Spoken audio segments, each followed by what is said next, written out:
Hello and assalamu alaikum everyone. So we're back with our Learn English with Short Stories series. In this episode, we're going to learn English with the short story of Imam Hussain. And we're also going to talk about the events that turned out in Karbala. The way this whole episode is going to be organized is that we're going to read out loud a story. And after that, we're going to have a look at the words, the difficult words that have been used in the story. And then after that, we're going to have some practice questions. And then in the end, there's going to be speaking your mind. I'll pose some questions and you'll have to respond to those questions by speaking out loud. So let's start with the story right away. So, torchbearer of truth. Long ago, in the sacred city of Medina, a baby boy was born who would go on to change the course of history.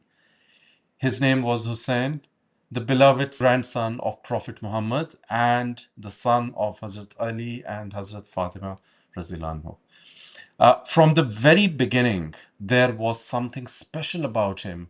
People saw in him a spark of wisdom, deep compassion, and a quiet strength that made hearts feel at peace. The Prophet himself cherished little Hussein dearly. He would often carry him in his arms, kiss his forehead, and speak of the greatness that lay within him. Once the Prophet said, "Hussein is from me and I am from Hussein."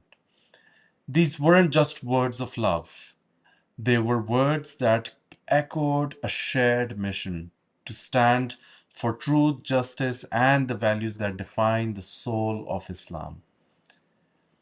As the years passed, Imam Hussain Rizalano grew into a man of deep faith, honesty, and unshakable principles. But after the Prophet left this world, dark clouds began to gather over the Muslim Ummah.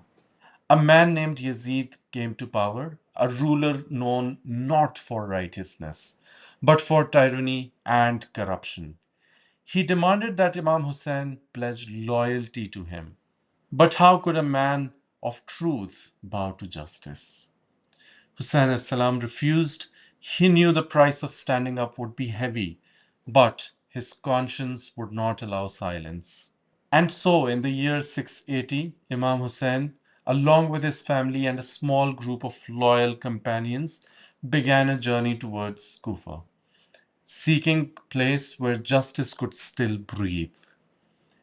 But before they could reach safety, they were stopped on the burning plains of Karbala, surrounded by Yazid's mighty army, vastly outnumbered, and cut off from water in the scorching heat. Imam Hussein al-Salam and his group held their ground.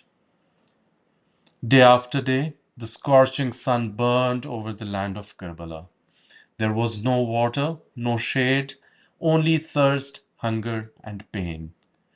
The cries of children echoed through the dry winds, and the silence of suffering grew louder with each passing hour. One by one, Imam Hussein's loved ones gave their lives. His brave friends, his loyal brothers, and finally, even his innocent 6-month-old son, whose tiny body could not bear the cruelty any longer. Yet, in the face of such heartbreak, Imam Hussein did not give up. Tired, grieving, and surrounded by enemies, he stood firm like a rock. He was not fighting for power or revenge. He was fighting for truth, for justice, for the soul of Islam. Then came the 10th of Muharram, the day of Ashura. As the sun began to set over Karbala, Imam Hussein stood alone, his heart heavy with grief, his body worn from battle. Around him lay the martyrs of truth, his companions, his brothers, his sons. In those final moments, with pain in his heart but faith shining bright, he turned toward the sky.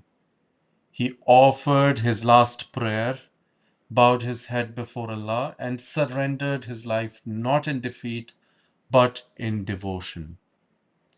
His body fell to the earth, but his message rose eternal. Stand for truth, no matter the cost. To this day, Karbala lives in the hearts of millions. It is not just a story of loss, it is a story of courage, sacrifice, and faith that lights the path for all who seek justice. Hazrat Imam Hussain showed the world that principle is greater than power, and that standing for what is right is never in vain. So, this was the sad story. Let's come to the questions. So, vocabulary, the important words that we covered. So, the first one is torchbearer. Torchbearer, we call torchbearer a person who leads or inspires others in a noble cause.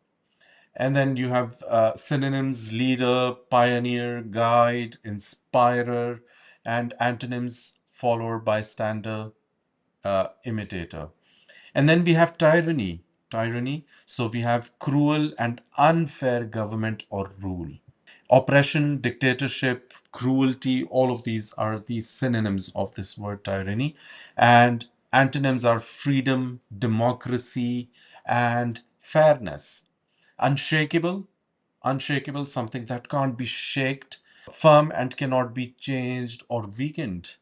Steadfast, unwavering, resolute, these are the synonyms of this word unshakable. And weak, unstable, unsure, uncertain. So all of these are the antonyms. Then we have the next word, martyr. Martyr, which we also call shaheed. So a person who dies for a noble cause or belief. Hero, sacrifice, saint, right? So all of these are the synonyms. The next word, a very important word, conscience. Conscience. So it's the inner sense that tells you if something is right or wrong, right? So the synonyms are moral sense, ethics, integrity, right? Then we have legacy, something very valuable, something priceless, passed on to future generations. Inheritance, heritage, gift, right? So these are the synonyms of this word. Now let's come to the quiz. So you guys have to tell me what is the correct synonym. So choose the correct synonym. The synonym of the word corruption, honesty, deceit, kindness, or order, right? So yeah, the correct word is deceit. It is the synonym of corruption. The next question. So the synonym of the word unshakable. So the synonym of this is flexible, weak, strong, steadfast. So the synonym is steadfast, something that can't be moved around very easily, right? Fill in the blanks. So Imam Hussain was known for his deep faith and dash principles which he upheld even in the face of death. So can you guys let me know of the answers in the comments? And then the second question, also for this, you have to type your questions in the comments. Yazid's rule was marked by dash and tyranny, which Imam Hussain refused to accept. So comment the answers. And then we have the last few questions. What you have to answer these questions by speaking out loud. This should serve as a practice for you guys for speaking, right? So what qualities do you admire most in Imam Hussain? Number one. Number two, why is standing up against injustice important, even if you're alone? And then the third one, share a quote or lesson from Karbala that inspires you. So you can also you should also be answering these questions in the comments, and you should try speaking them out loud so that this works as a practice for your spoken. So this is it for today's short story. I'll see you next time. Allah Hafiz.